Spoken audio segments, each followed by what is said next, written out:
All right, students, welcome to today's video, Thursday, October 29th. And today's lesson is human capital. So we are going to talk a little bit about that and how to complete today's portion of the study guide. However, let's check out yesterday's exit ticket.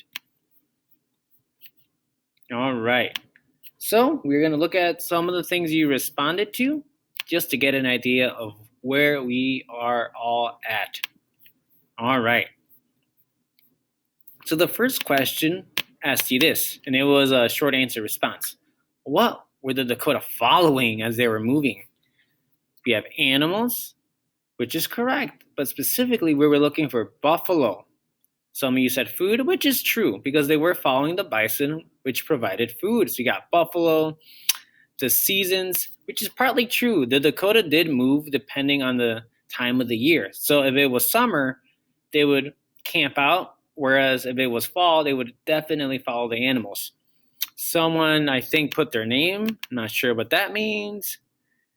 Warmth. I think I get that, but the best answer we're looking for is food to survive. For example, deer and bison. Lakes and rivers make sense if you're thinking about fish, because the lakes and rivers would provide fish. So let's go to the next question. 3 out of 4 of you got this one right.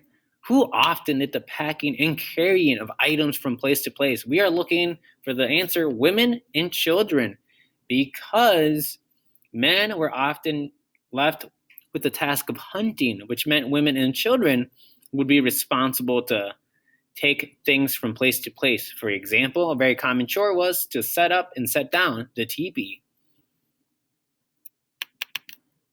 What did the Dakota use to carry their large belongings from place to place? 67% of you got this correct. They used a travois. 20% of you said parfleche, which isn't a bad guess. However, a parfleche isn't that big. Think of a backpack.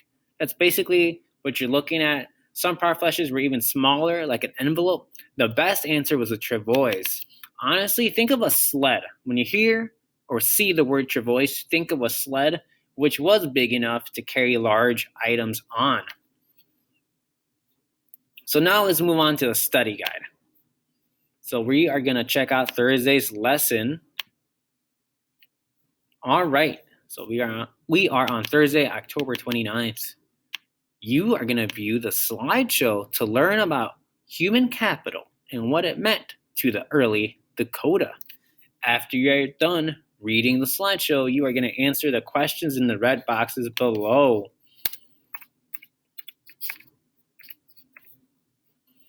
All right, so let's see how many questions we have. We have 1, 2, and 3. All right, so let's read the first question. What are some examples of human capital, skills, or knowledge that early Dakota had? For example, human capital today means when a kid goes to school to improve their math skills. However, you have to think about the sort of skills or knowledge that the Dakota had back then and type them inside this red box.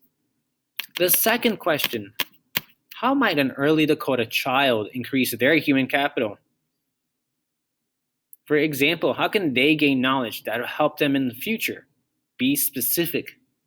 So put yourself in the perspective of a Dakota child. What could they practice that would eventually help them gain a skill and later get a benefit in return? All right, and the last question. The early Dakota did not use money. How did their human capital help them earn income? And remember, the word income means money, but it can, but it can also mean benefits. So think of a skill that the Dakota had. How would that skill help them get a benefit? Once you think of that, type it inside this red box.